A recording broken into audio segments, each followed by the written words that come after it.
So my name is Jake Helbley. I'm the product manager at X-Rite for the i1 tools. And most people in the printing world are familiar with i1s. They've got one or several of them. If you're doing any kind of digital printing, it's really the standard tool used by most people for calibrating or linearizing.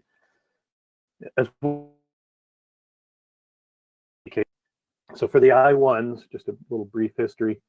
The original i1 Pro is on the right there.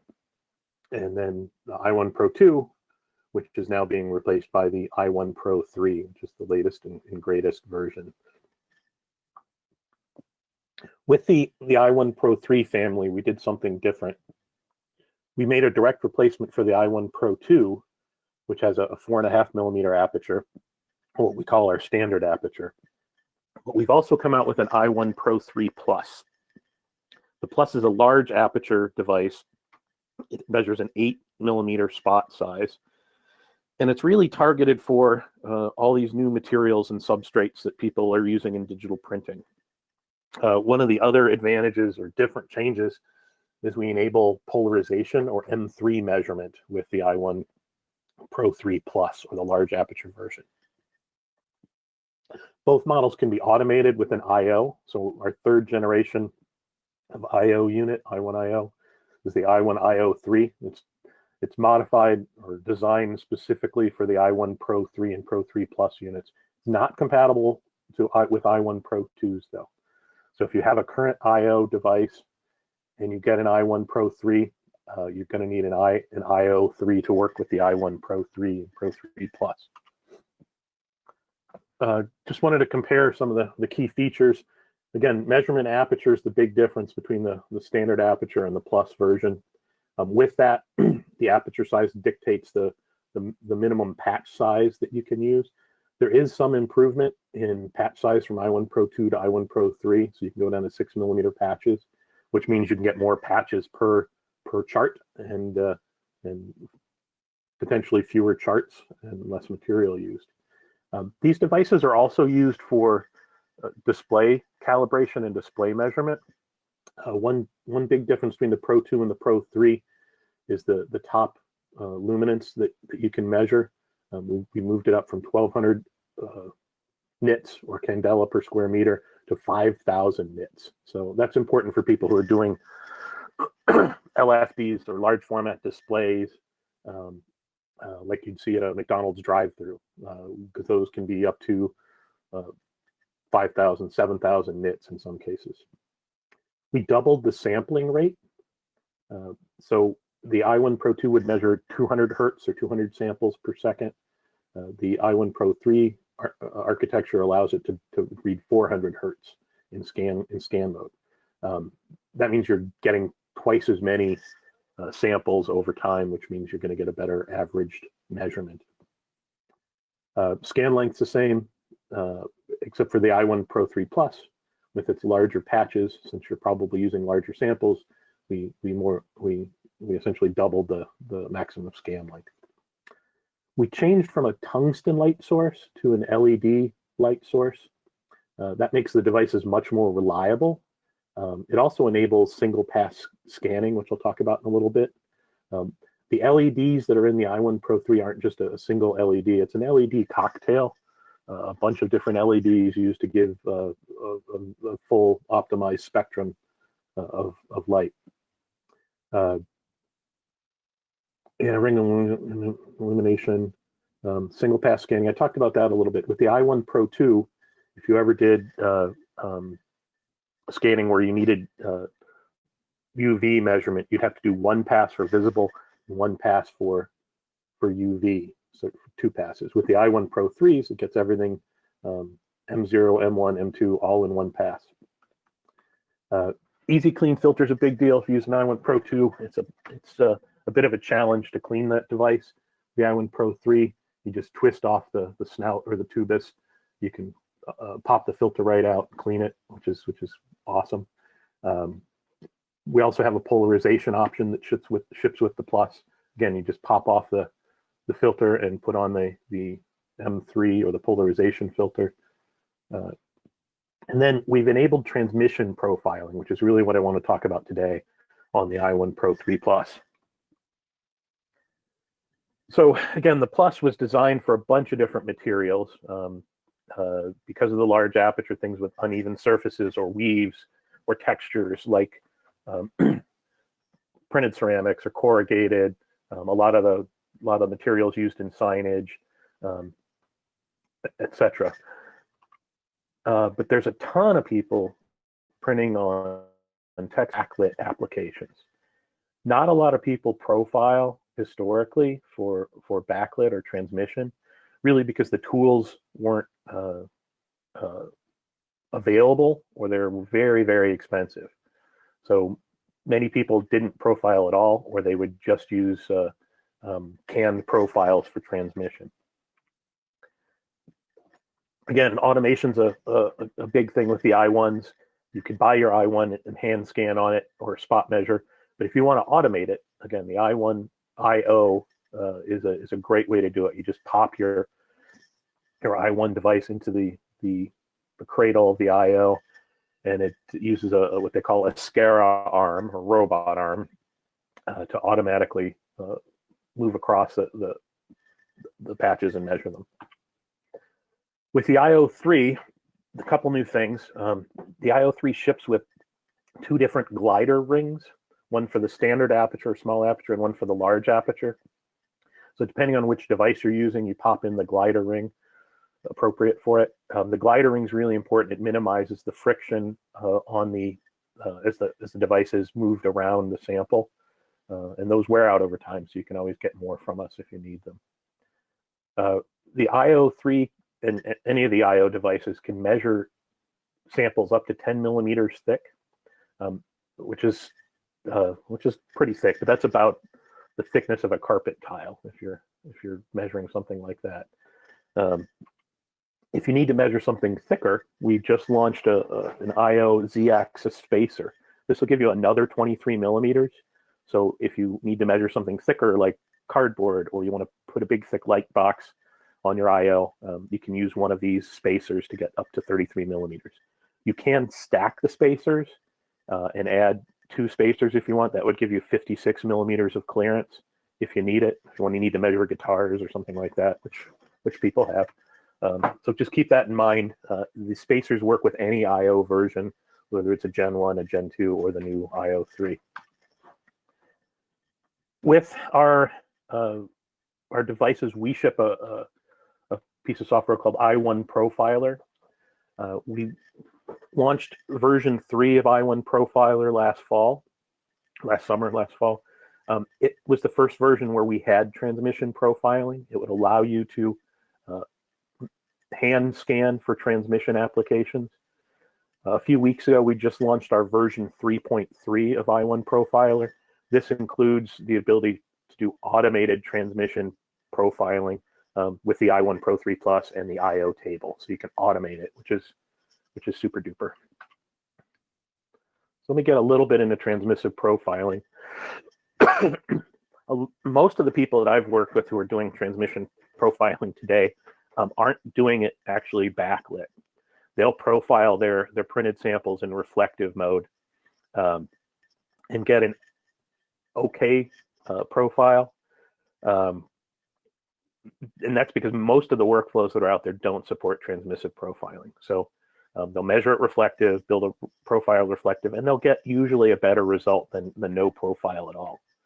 But if you profile in transmissive mode with backlighting, you'll get a much, much better profile, better color accuracy, better saturation, etc., than doing it as a reflective sample.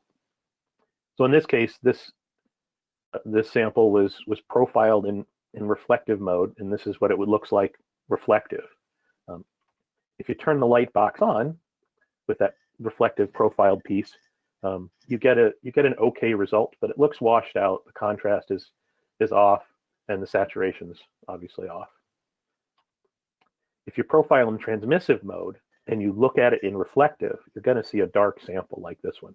So this one was profiled with a backlight, but it's being viewed in reflective mode, so no backlight, and it looks dark and muddy. But when you turn the backlight on, it looks great. So it's really about profiling for the application. If you're going to use a sample predominantly in transmissive mode, you're going to get a better profile if you profile transmissively. If you're doing a reflective mode, you're going to get a better profile for reflective applications. Makes sense, but most people are kind of trained to do it the way they have the tools for. So coming in August, it's here. I'll talk about the transmissive process we have. So for hand scanning, you don't have an IO. We have you print a chart. We have you print a light box template. The chart that we have you print is a fixed 100 patch chart.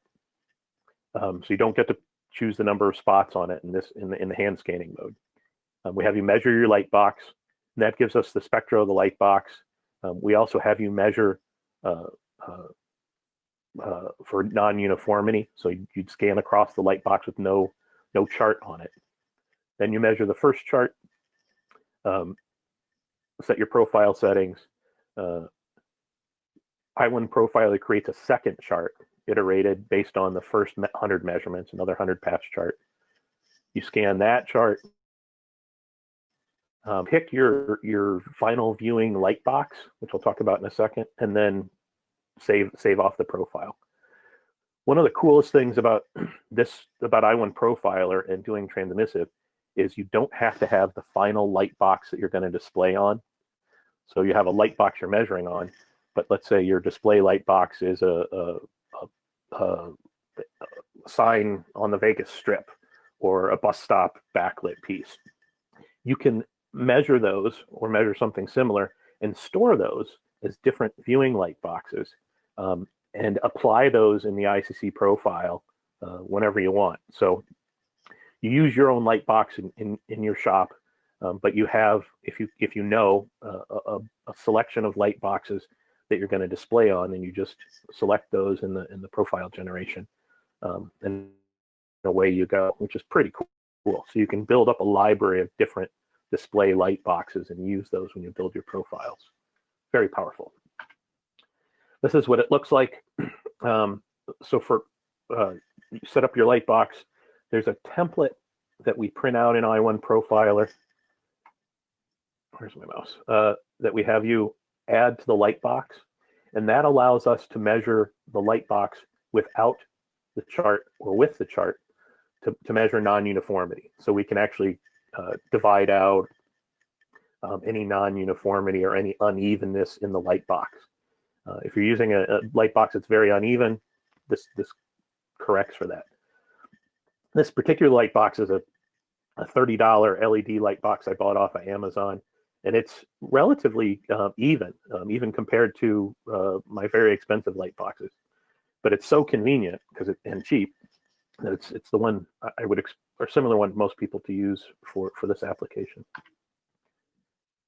When we do hand scanning, we actually do scanning measurements of the patches, which is kind of cool.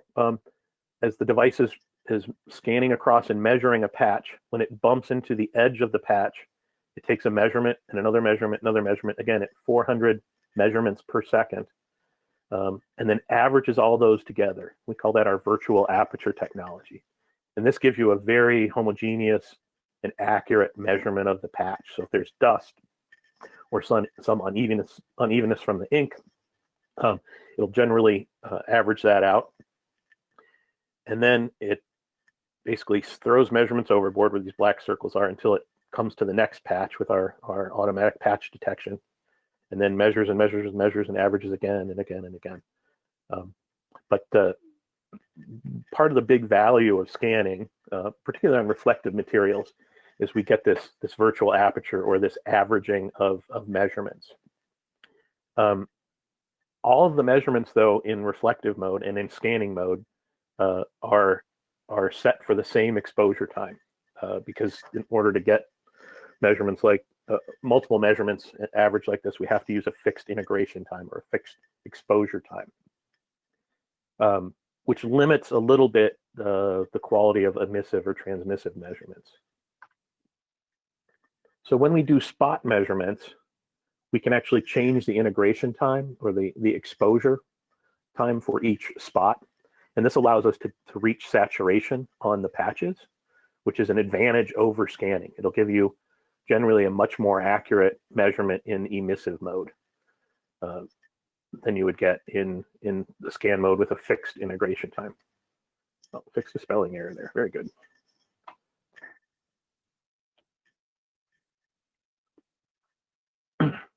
So again, in hand scanning, we're scanning. When we're measuring with the IO, because of that advantage in spot measurement of getting full saturation by using optimized exposure times, we use spot measurement when we do automated measurements with the IO.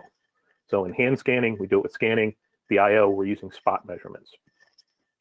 So that's a little bit different in how they measure. You're not going to notice a difference as a user much at all in terms of the workflow because of that.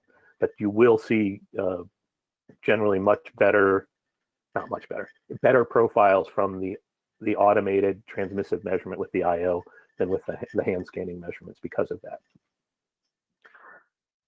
So a little comparison of the workflows here. Another advantage of the IO workflow is because it's automated, we allow you to pick the number of patches for your charts. So instead of the 100 patches that we use in the hand scanning workflow, you can do anywhere from 240 patches up to 4,000 patches if you wanted to, just more pages. In both cases, we're measuring the backlight. We're measuring it for spectral, for spectrum. We're measuring it for non-uniformity. We're allowing you to measure and save any of your display light boxes as well. But while the hand scanning workflow is iterative, it does one test chart and then optimizes for a second test chart. In the IO workflow, it's basically the same workflow we use for print, in that you can pick your number of patches and number of test charts accordingly, and it's a one-pass operation. When you get into the software, the first time it'll come up with 3 movies you can play on picking out a light box, which is very helpful. I'll go through the details of light boxes that work for this, or that we recommend in a little bit. But if you download the version 3.3 software and go through this, it'll give you a really, really good instructive help on light boxes as well as the workflow. So you pick your patch set. You can profile in RGB or CMYK for transmissive, which is wonderful. A lot of people who are doing transmissive work are doing it in RGB. So we wanted to make sure that they were both enabled. So you pick your number of patches here. Right now, this one's set to 489.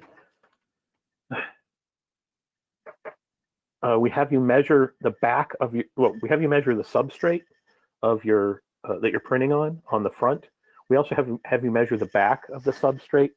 This gives us an idea of how light might diffuse through the substrate, which we use in part of our profile building calculations. We have you put your light box on the IO and add a template to it so that the IO can find its way across and measure for uniformity, again, for that evenness of light across the light box.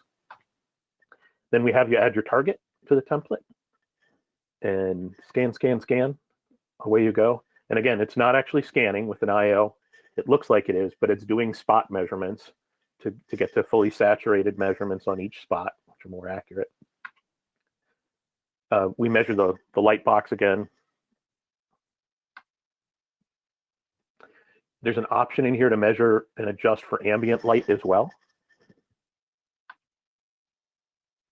And then the standard default profile settings you're used to seeing in I1 Profiler. And then you create your profile. So from a light box standpoint, we want to use low profile LED light boxes to something without a raised frame, because the IO needs to be able to move the device over it. These weren't tremendously common back in the days of fluorescent tubes, because everyone had a raised frame on their light boxes. But today there's so many LED light boxes out there, and they're so incredibly cheap that They're very common. Again, the A4 light box that I use, I think I paid 26 bucks for on Amazon.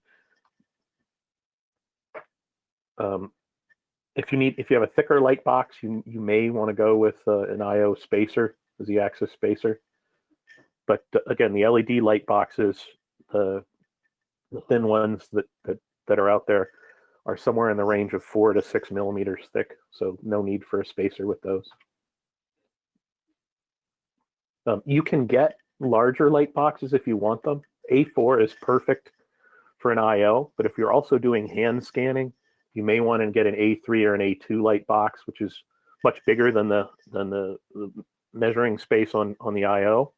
But you know, you'll have it if you need it for anything else. A lot of the light boxes that are consumer light boxes that are out there right now, some of them have color temperatures way up in the 10,000 range. Try to avoid these. The less correction that the algorithms have to do on our end, the better profile you're going to get. So if you're looking, as you're looking in the comments to order a light box, see if you can find one that's closer to 5K or 6K or degrees Kelvin, 6,000 degrees Kelvin, 5,000 degrees Kelvin, something like that. That's in range with something more normal. And that's it. Any questions?